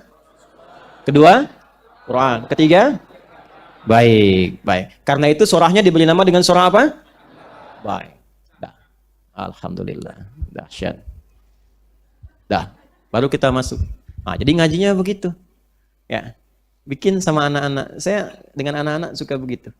Bikinkan kartu atau apa tuh ya sebelum tidur, main-main begitu. Nanti mereka tumbuh sudah hidup dengan Qur'annya. Itu ngajinya ya. Nah, kan tanpa sadar pulang dari sini tuh sudah terinstal dalam diri, dalam kepala kita. Mungkin selama ini yang belum kita ketahui. Baik, a'udzubillahi minasyaitonirrajim. Kita mulai yang pertama. Ma faidatu fi iftitahis surah bil istifham. Surah ini dibuka dengan kata amma. Di pertemuan lalu sudah kita bahas, amma ini adalah penyatuan dari dua kalimat an dan ma. Ya, an dan apa? Ma. Bismillah. Saya kembalikan ke sini sejak ya. Jadi amma itu di sini amma dari an dan asalnya begini, ma panjang, an dan ma. Ma-nya istifham untuk menunjukkan kata tanya. Lalu ketika disatukan an dan ma ini, lalu alifnya dibuang seperti ini, menjadi ma, amma. Pelan-pelan. Baik, pelan-pelan, bukan diulang. Pelan-pelan. Maksud saya ingin menyampaikan pelan-pelan. Amma, an ini untuk menunjukkan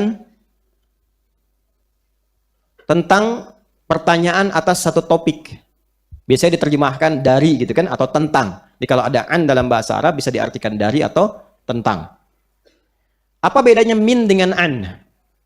Ini agak mahal ilmunya ya. Min dengan an, sama-sama dari. Kalau min biasanya ditujukan untuk benda yang sifatnya materi. Ya, benda yang nampak. Misal, min aina hadzal qalam, dari mana spidol ini? Ya. Saya katakan misalnya minal ikhwah fil masjid, dari teman-teman dari masjid. Ini bentuknya terlihat, ada materialistis sifatnya. Tapi kalau an biasanya menunjukkan sesuatu yang imateri, yang bendanya nggak tampak langsung. Tentang informasi, tentang misalnya pemikiran. An madza tatasyawarun, tentang apa? Apa topik yang kalian sedang bincangkan saat ini, yang sedang didiskusikan? Itu pakai an biasanya. Maksud saya ingin menunjukkan betapa detilnya diksi Al-Quran. Kalau bukan firman Allah, gak mungkin begini. Karena manusia itu masih tertukar kadang-kadang dalam penggunaannya. Ya. Tapi ketika ini bersumber dari Allah dan menjadi firman Allah, maka diksinya sempurna. An. Ketika menunjukkan menggunakan kata an, ini artinya ada topik yang sedang dibincangkan. Bukan tentang benda-benda materi. Jadi topiknya bukan tentang uang. Ya. Topiknya bukan tentang mobil. Topiknya bukan tentang kemewahan. Tapi tentang sesuatu yang besar, yang dahsyat, mengandung banyak manfaat. Karena itu kalau kita baca kitab yang dimaksudkan, saya sudah baca.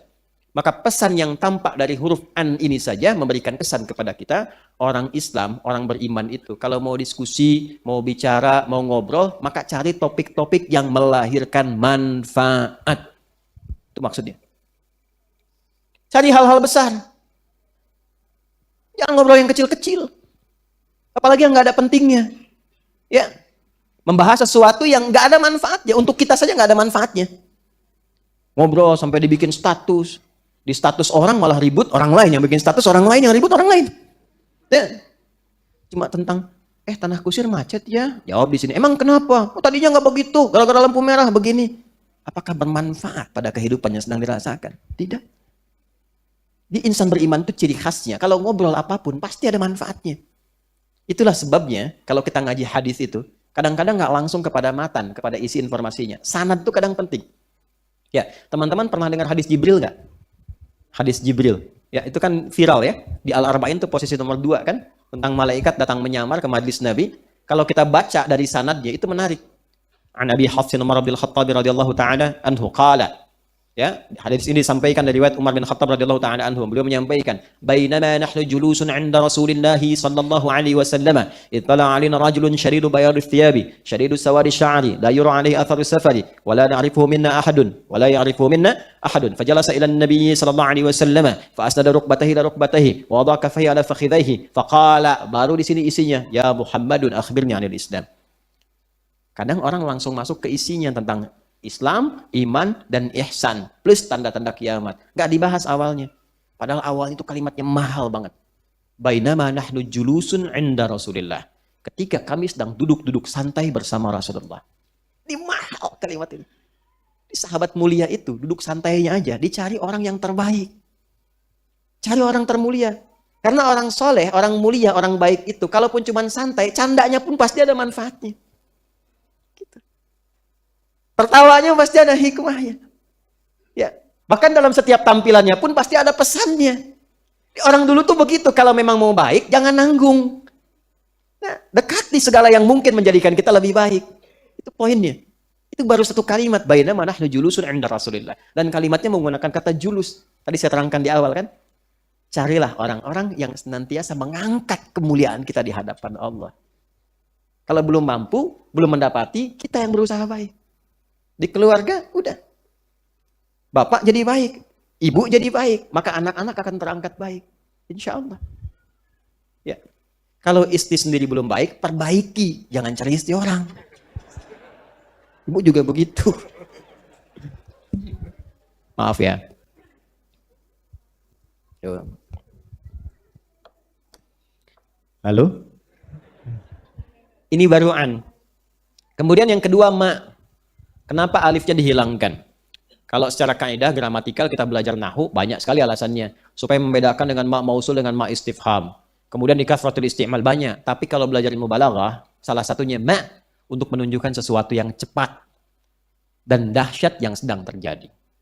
Jadi saking banyaknya diskusi, mereka kalau nggak pernah terisi setiap tempat, kecuali ngobrolinnya itu aja. Datang ke wilayah parlemen, ya, yang diobrolin itu parlemen Quraisy, tahu kan tempatnya? Yang ada Zam-Zam, kemudian sampingnya ada lorong jalan ke belakang, terus Hotel Hilton. Kalau belum tahu bayangin aja, ya. Mudah-mudahan yang belum umrah atau haji diberi kesempatan cepat ya, insya Allah. Nah, nanti kalau depan Masjidil Haram ada Zam-Zam, hapus sedikit ya. Bismillah. Sebelum pandemi, setelah pandemi, tidak ada yang berubah. Datang sendiri, nerangkan sendiri, nulis sendiri, ngapus sendiri, Masya Allah. Alhamdulillah. Jamaah tinggal duduk, tenang. Simak, masuk surga, Masya Allah. Dahsyat. Ini Zam-Zam. Jam besar kan, jam kadang Arab. Sini ada Hotel Sofwa, nyebrang dikit, ada Istana Raja di sini, Jabal Qubais sini. Ini kalau sini kita ada lihat jalan raya kecil sini ke belakang. Sini ada Hilton nih. Hilton yang lama karena nanti ada Hilton yang baru. Sini terus nyambung ada Intercontinental sini. Ini Hotel Hilton. Di area ini kerumahannya, kediamannya, rumahnya sahabat Abu Bakar As-Siddiq radhiyallahu taala anhu. Dulu ya, di sini areanya. Makanya kalau teman-teman naik sini pakai eskalator, naik tangga sedikit, masuk, di sini ada masjid di dalam ini. Uniknya, depan Masjidil Haram ada masjid. Tadi sebutnya musalla lah ya. Nah, dulunya tempat kediamannya sahabat Abu Bakar. Ini ada musalla besar sini, masuk sini. Nah, ini kediaman Abu Bakar di sini, As-Siddiq. Sininya ada museum jualan karpet murah dari Turki di sini. Nah ini, depan ini, ke depan dikit nih. Nah ini ada toilet dan tempat wudhu. Nah di sini ada kipas angin depannya. Area kipas angin di masjid. Betul, saya serius. Area kipas ini parlemen Arab dulu di sini. Parlemen Arab yang dimasukkan yang dulu, yang zaman-zaman Quraisy musyrik. Di sini kumpulnya nih. Rencana mengeksekusi Nabi, rencana mengembargo Nabi dan berlangsung 3 tahun. Membunuh Nabi, kumpulnya dan mengumpulkan 100 pasukan khusus, kumpulnya di sini. Ini. Yang ikut kemarin umrah saya terangkan kan, ya. Yang ke sini, nanti di sini Abu Jahal di mana rumahnya? Sebelah sini. Ya, sebelah sini. Ini dari masuk dari sini, di bawah ini pos satpam. CCTV-nya masih ada sampai sekarang tuh, warna putih sini. Pas angin ini sampai sini ada 35. Dan di sini dulu ada tiang lampu, sekarang ada jembatan dekat gate Nabi di sini. Nah, sebelah sini rumah Abu Jahal. Di sini rumah Nabi dilahirkan sebelah sini, posisi ini berumah tangga. Sekarang ada toilet di sini dekat Marwah. Nah, kurang lebih ini, teman-teman sekalian. Nah, jadi mau kumpul di sini, mau di Jabal Qubais, ya mau di tempat yang lain, tidak ada pembicaraan. Pokoknya setiap ketemu orang, benar nggak tuh Qurannya itu benar? Benar nggak Muhammad seorang Rasul? Ini cepat sekali diskusinya berjalan. Sehingga ketika ayat pun turun, digambarkan suasana itu dengan sekaligus kata tanya yang sebetulnya tidak memerlukan jawaban. Karena mereka juga nggak tahu sebetulnya, kan? Makanya bagi orang-orang yang demikian kan kalimatnya kalimat retorik kan? Bertanya yang nggak harus jawab. Contoh khotib tuh, khotib sedang khutbah Jumat misalnya, nanya, nggak usah dijawab sama jemaah. Apakah hadirin semua masih beriman? Masih. Bakal semua begitu. Itu pertanyaan retoris namanya untuk menguatkan, ya. Nah, saking cepatnya peristiwa itu terjadi dan banyak dibahas, maka diungkapkan dengan satu huruf saja, mimnya dijadikan pendek bacanya ma'amma. Terus tentang apa nih kalau kita terjemahkan begitu? Tentang apa sih yang mereka cepat obrolkan di setiap tempat itu? Yang mereka viralkan itu? Yang mereka kemudian banyak berdiskusi dan sebagainya? Jelas? Amma. Allah sudah Maha tahu, itu kalimat sindiran yang tajam sebetulnya. Ya. Sama dengan orang di belakang sedang ngobrolin misalnya hal-hal seputaran tanah kusir ini. Padahal nggak tahu tanah kusir. Ngobrolin begini, begitu. Tiba-tiba ada orang lokal di sini. Ngapain sih mereka di luar? Ngobrolin apa sih? Dan padahal kita sudah tahu apa yang diobrolkan. Dan kita punya solusinya. Nah, itu dalam bahasa Arab diungkapkan dengan dua kata yang singkat. Nah, jelas? Baik. Jadi kalau mau ngobrol, satu, ngobrol yang bermanfaat. Yang kedua, kalau ingin cepat berbicara, memviralkan sesuatu, cari yang kira-kira bisa dipertanggungjawabkan. Ini udah banyak diviralin, nggak tanggung jawab lagi. Itu kebiasaan jahiliyah. Nanti kalau udah masuk di surat An-Nisa ayat 83, ada nanti ayat yang sendiri, khusus. Ya. Fa'idza ja'ahum amrum minal amni awil khaufi adza'u bih. Ada kebiasaan orang-orang itu di masa itu, ketika muncul orang-orang munafik di Madinah, sering mengupdate, membroadcast segala hal. Itu udah ada kebiasaan jahiliyah. Broadcasting itu jahiliyah juga sudah ada. Walaupun mungkin perangkatnya tidak sama seperti sekarang. Jadi apapun yang mereka rasakan, langsung di-broadcast, disebar. Dalam bentuk syair, dalam bentuk informasi. Apa aja langsung. Mau beritanya menggembirakan, menyenangkan, atau hal-hal biasa, atau menggelisahkan. Sama kayak orang sekarang, lihat cuaca keluar, mendung, bikin status. Cek nih, tanah kusir, mendung ya. Nah, itu tipikal masyarakat yang kurang sehat. Awas tuh. Hati-hati ya, hati-hati. Jelas ya? Amma yatasaalun. Ya, tentang apa yang mereka pertanyakan, diskusikan itu. Ya kan? Langsung dijawab oleh Allah, yang mereka pertanyakan, yang mereka soal, sebetulnya itu hal yang besar. Hal yang agung, yang bahkan akan menentukan benarnya kehidupan mereka sampai pulang ke akhirat. Tadi saya katakan sesuatu yang besar, yang agung, yang dahsyat, apa namanya dalam bahasa Arab? An-naba. Bukan hanya an-naba. Kalau sangat menentukan sesuatu, maka ada tambahan apa? Azim. Maka dijawab oleh Allah, anin naba'il azim. Itu bedanya dengan khobar. Ada khobar, ada naba. Itu beda. Kalau khobar standar, masih umum. Mau beritanya penting, mau tidak, itu khobar. Diserap ke dalam bahasa Indonesia menjadi kabar. Kabar itu dari bahasa Arab. Dari kata khobar. Ini betul. Ya, kabar itu dari bahasa Arab, dari kata khobar.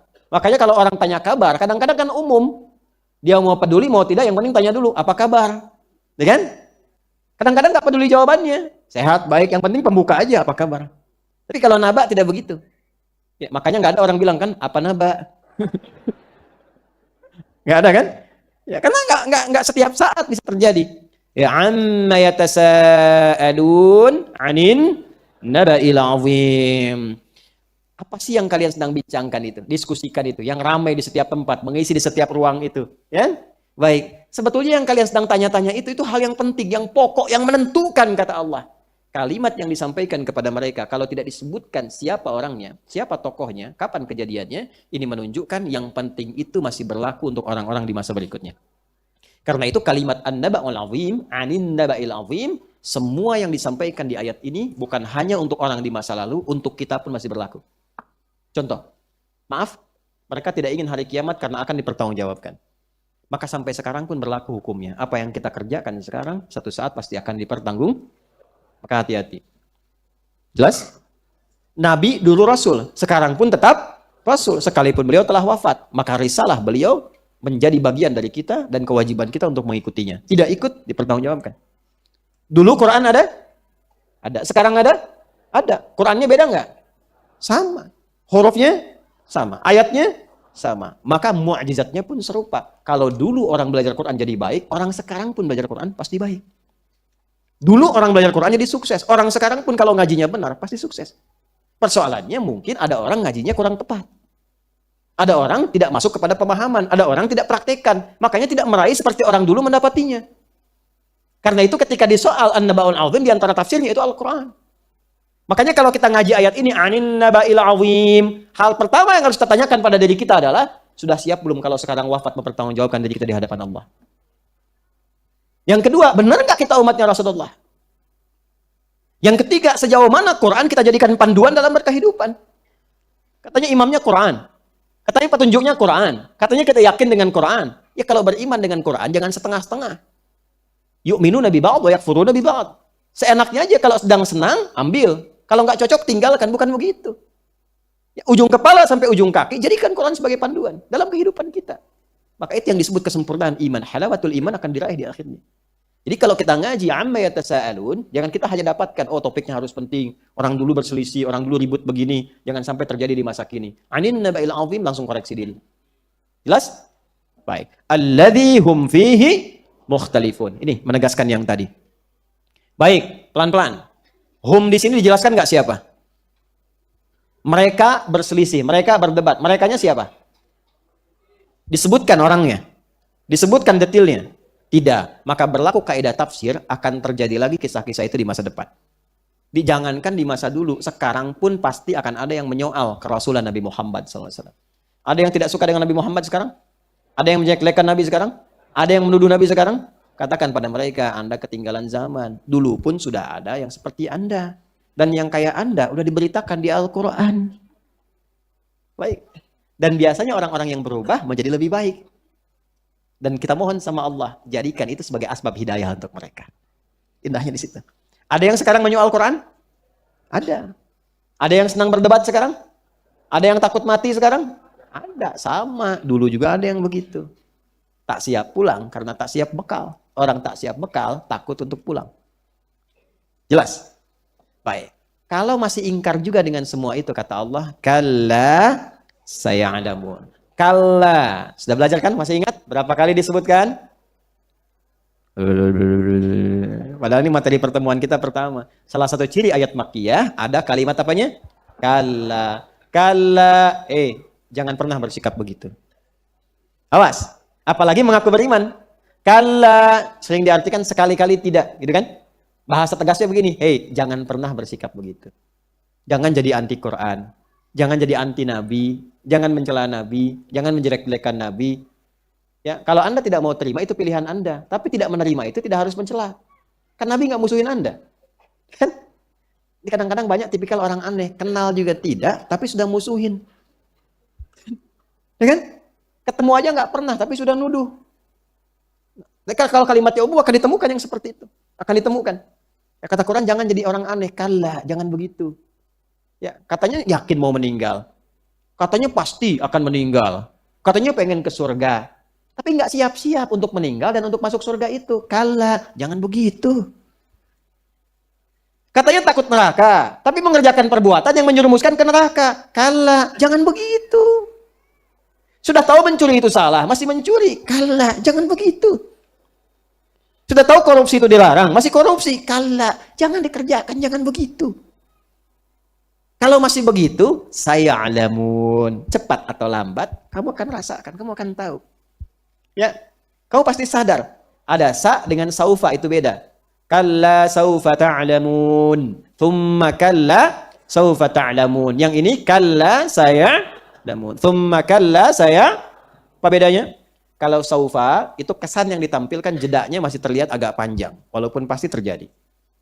Jelas? Ya, kiamat, hisab, neraka ini pasti akan terjadi. Tapi masih ada etapa-etapa kehidupan yang dilalui. Tapi kalau sudah nggak pakai saufa, itu artinya cepat ataupun lambat akan terjadi. Bisa sekarang, bisa besok, bisa nanti. Karena itu pembuktian tentang kerasulan Nabi Muhammad SAW. Kata Allah, kamu nggak akan tunggu lama, kamu akan sadari beliau adalah seorang nabi. Muhammad, tunjukkan mukjizatmu. Coba yang lain, bisa nggak kalian yang menuduh Nabi Muhammad SAW? Cepat atau lambat, nyangkal Quran, bikin semisal Quran. Ketika engkau merasakan tak mampu membuat semisal Quran, kau menyadari Quran adalah wahyu, bukan buatan manusia. Kanlah saya'lamun. Engkau mengingkari tentang pertanggungjawaban pulang, silahkan. Berbuat semaunya. I'mal ma syi'ta fa innaka mayyitun. Kerjakan semaumu. Engkau pun sudah divonis untuk meninggal. Jadi kita ini sudah dapat vonis mati, Pak, Bu. Cuman belum tahu waktunya kapan. Saya tuh kadang-kadang seringkali belajar pada orang-orang yang bahkan disebut oleh sebagian orang pelaku maksiat. Tapi mempelajari kisah mereka yang bertobat, itu seringkali memberikan kepekaan pada jiwa dan kekuatan pada air mata itu untuk mengalir. Saya itu masih bertanya pada diri saya, apakah kepulangan saya itu akan sebaik seorang Freddy misalnya, saya sebut ya, nama untuk dijadikan sebagai pelajaran bagi kita. Yang orang menyebutnya gembong narkoba, begini begitu. Tapi kepulangannya indah. Masih bisa menghatamkan Quran 7 kali. Bertobat, minta kesempatan kepada regu eksekutor itu. Sebelum meninggal, beri kesempatan untuk membacakan kalimat tauhid. Asyhadu an la ilaha illallah. Asyhadu anna Muhammad Rasulullah. Dan berikan kekuatan. Ya, berikan kesempatan untuk matanya dibuka, jangan ditutup. Supaya Allah menampakkan kepada saya dosa-dosa saya yang akan saya sesali. Sebelum saya wafat ini. Kematian yang indah gitu. Dan gak setiap orang punya kemampuan mengucapkan la ilaha illallah. Mesti belajar kita itu. Kematian itu pasti sifatnya. Kalau sudah sadar, perbaiki hidup. Kita kan tahu pulang gak bawa apa-apa. Kafan kain cuma 2 untuk laki-laki. Perempuan tambahan kerudungan. Gak ada kantongnya. Gak ada bekal yang dibawa. Ke alam kubur kita tahu yang mengantarkan siapa. Tapi yang pasti untuk kita, siapa yang mengantarkan? Apa yang dibawa? Kalau sudah sadar akan meninggal, maka harus cerdas. Siapkan bekal apa yang mau dibawa. Cepat atau lambat kata Allah pasti terjadi. I'mal ma syi'ta fa innaka mayyit. Silakan berbuat semaumu. Ya. Itu kalimat viral sekali dari Nabi. Silakan berbuat semaumu. Karena kamu pun pasti akan wafat. Saya wafat, kalian wafat kata Nabi. Innaka mayyitun fa innahum mayyitun. Quran surah Az-Zumar itu kan ayat 30. Ya Muhammad, engkau akan wafat, mereka juga akan wafat. Vonis itu sudah melekat pada kita. Hanya belum tahu kita kapan kita akan pulang. Jadi sampai 5 ayat ini, ayat yang kelima itu menarik. Ada taukid, bukan pengulangan, karena di Quran nggak ada pengulangan. Ya, kalau diulang artinya firmannya belum jelas dan nggak ada yang dari Allah yang nggak jelas. Kalau kita melihat lafadznya sama, itu dalam ilmu tafsir disebut ta'kidan di ma'nan jadid atau taksisan di ma'nan jadid sebagai penguat atau pondasi untuk makna yang tidak sama dengan sebelumnya. Fabi ayyi ala'i rabbikuma tukadziban. Berapa kali disebutkan di surah Ar-Rahman? Bukan pengulangan, karena makna yang pertama dengan yang kedua beda. Ini tsumma kalla saya'lamun itu penguat. Bahasa bebasnya begini, belum sadar juga akan meninggal. Belum sadar juga akan kebenaran Quran. Belum sadar juga diminta pertanggungjawaban. Ya. Kalla saya'lamun, jangan begitu. Tsumma kalla, yakinkan pada dirimu, harus berubah kata Allah. Besok lusa kamu wafat. Kalau kita baca ayat ini dan kita renungi, ya Allah, kalau saya meninggal hari detik ini, apa yang saya bawa? Itu maksudnya. Ya Allah, kalau saya berpulang, saya diaku nggak sama Rasulullah sebagai umatnya? Ya Allah, kalau saya pulang, dapat syafaat nggak saya dari Quran? Ngajinya harus sampai ke situ. Ini baru 5 ayat, Pak Bu. Tapi 5 ayat ini kalau benar kita resapi, ini akan merubah sisa hidup kita lebih baik insya Allah. Pulang ke rumah, lihat apa yang Allah berikan kepada kita sebagai titipan yang harus dimanfaatkan jadi amal saleh. Lihat rumah, lihat harta, lihat anak-anak. Saya tuh sering katakan kalau saya mau tidur itu saya lihat dulu. Saya biasanya orang paling terakhir umumnya di rumah itu untuk tidur. Nah, pulang dari kantor itu masih tengah malam, jam 1, jam 2. Makanya saya minta betul dia kalau waktunya istirahat, berikan kesempatan untuk beristirahat. Mohon izin itu. Kadang-kadang kita pulang kita lihat, semua sudah terlelap. Satu-satu saya lihat. Doa, sapu wajahnya, peluk, semua. Dan bertanya, ya Allah, ketemu lagi enggak? Ini dengan keluarga semua ini. Satu tempat enggak gitu. Itu yang menjadikan kita langsung istighfar, langsung sholawat, langsung rindu sama Rasulullah. Langsung minta sama Allah syafaat. Ya, kadang ngaji, kadang sholat, kadang istirahat. Tapi itu semua diawali dengan fase-fase yang tidak mudah. Ya, saya mohon maaf dengan kalimat ini, tapi ini penting untuk saya sampaikan sehingga amanah yang Allah titipkan kepada saya tuntas saya sampaikan. Ya. Saya kan nggak tahu besok lusa siapa yang mengajar kan, karena bukan hanya Anda, saya pun sama. Ya bisa jadi kita akan berpulang dan seterusnya. Karena itu kami membangun sesuatu yang mungkin bisa diteruskan. Jangan dikira punya saya, tidak. Ini alat-alat rekaman ini saya nggak punya sedikit pun. Kita wakafkan. Bangun pesantren wakaf semua, tanahnya, suratnya, tempatnya. Saya semampu saya hidup, membimbing anak-anak, kita berikan beasiswa, Allah yang titipkan, tidak bayar mereka berangkat. Pulang, maksud kami itu udah jadi itu, kalau saya meninggal teruskan. Ini ada, pakai gitu. Dan hidup begitu nggak jadi beban. Dunia nggak susah, alhamdulillah. Allah mudahkan dunia, dan kita nggak cari dunia, nggak minta apapun. Allah berikan. Ya, jadi jadikan semua itu bekal ibadah. Kerja silahkan Pak, sekaya-kayanya kalau bisa. Sekaya-kayanya, tapi niatkan untuk ibadah. Supaya bisa zakat, bisa infak, bisa berbagi, bisa beramal saleh. Kan? Kalau cari ilmu jangan tanggung adik-adik yang belajar. Pintar, sepintar-pintarnya. Ya, jangan pakai ukuran dunia, pakai ukuran ibadah. Supaya melebihi batas-batas itu. Nggak usah pakai ukuran Nobel, ukuran tidak. Ukuran iman, supaya itu bisa dipertanggungjawabkan di sisi Allah. Anda mau jabatan setinggi-tingginya, tapi niatkan untuk mengenalkan Allah. Anda nggak akan ditanya berapa anak buahnya, apa tinggi pangkatnya. Di alam kubur nggak akan ditanya itu. Di hisab itu akan ditanya dengan jabatan Anda ini, berapa banyak Anda sudah mendekatkan orang kepada Allah. Itu yang ditanya. Dengan banyaknya harta itu, berapa banyak yang sudah jadikan orang itu kenal dengan Allah. Saya juga ilmu begitu, nggak akan ditanya banyak apa gelar yang dapatkan, tidak. Berapa banyak orang yang benar-benar kamu kenalkan dengan Allah, dan pertanyaan besarnya, kamu ikhlas nggak? Kita nggak bisa jawab pakai lisan itu. Saya pakai lisan, karena itu bertakwalah pada Allah Subhanahu Wa Taala. Doakan juga saya, ya banyak salah saya, mungkin banyak kalimat atau kecepatan menyampaikan sehingga salah menyebutkan ayat atau apa dan sebagainya. Dan yang lebih penting, ya, saya minta didoakan supaya tetap dijaga, diikhlaskan oleh Allah Subhanahu Wa Taala. Karena itu yang paling penting. Ilmu nggak ikhlas itu nggak ada faidahnya, nggak sampai ke jiwa, nggak ngerubah perilaku, tidak menjadikan kita berubah lebih baik. Ya, jadi itu yang mohon dijaga. Saya tidak minta banyak, cuma doakan Allah mengampuni kami dan menjadikan kita senantiasa dalam keikhlasan. Saya menyadari ada beberapa pertanyaan yang disampaikan di sini, tapi ini ada waktunya sangat terbatas sekali. Kita sudah berada 2 jam tanpa terasa, dan ada tempat lain yang harus saya isi. Kemudian kita akan buat MOU kedua. Alhamdulillah ini sekarang banyak dari luar ingin menyebarkan banyak kebaikan, ada yang ingin bangun kampus, ada yang ingin menyebarkan Quran, ya, terus petunjuk, pembelajaran. Beri kayak kesempatan, bulan depan insya Allah kalau diberi kesempatan kita akan gali lebih banyak untuk diskusi, ya. Jadi ingat ya, bulan depan tes 5 ayat dengan nomornya, karena sudah akan, jadi nanyanya nanti akan begini, 1, 5, 3, 2, keren lah pokoknya insya Allah ya. Bulan depan 1 itu. Yang kedua, mohon izin menyampaikan teman-teman semuanya, alhamdulillah pesantren yang kita bangun tanggal 11 September, Ahad yang pekan depan, itu akan menghadirkan peresmian pembangunan. Belum selesai, baru guest house 6 sudah jadi, masjid sudah mau naik. Nah, saya ingin meresmikan dulu pembangunannya, sehingga semuanya formal. Kita ikutin semua. Administrasi, kenegaraannya, formalnya, macam-macam kita ikuti. Harapannya di tahun 2023, tahun depan, masjid sudah jadi. Ya, guest house ada, nanti intikaf bisa intikaf di sana. Dan saya akan buka kajian terbatas yang udah masuk Mira tuh.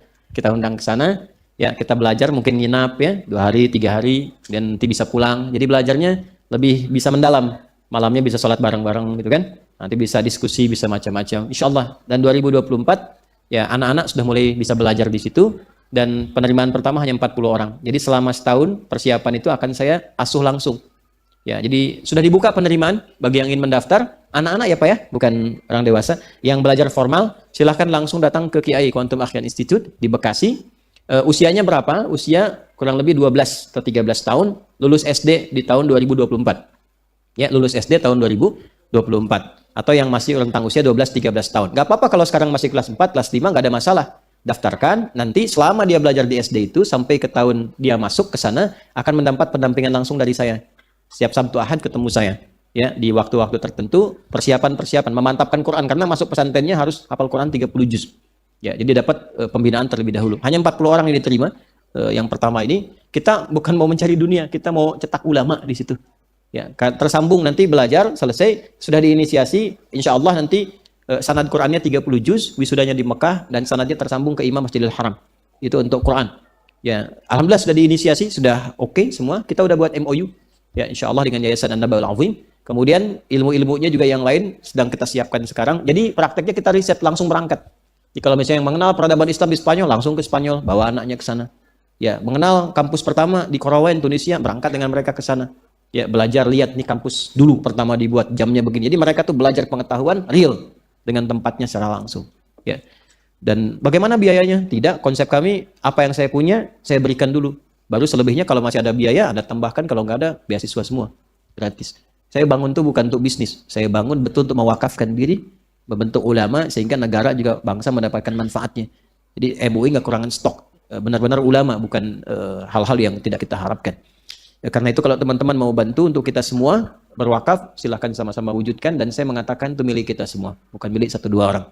Itu satu. Yang kedua, insya Allah bulan depan sudah akan dimulai program turunan At-Taisir.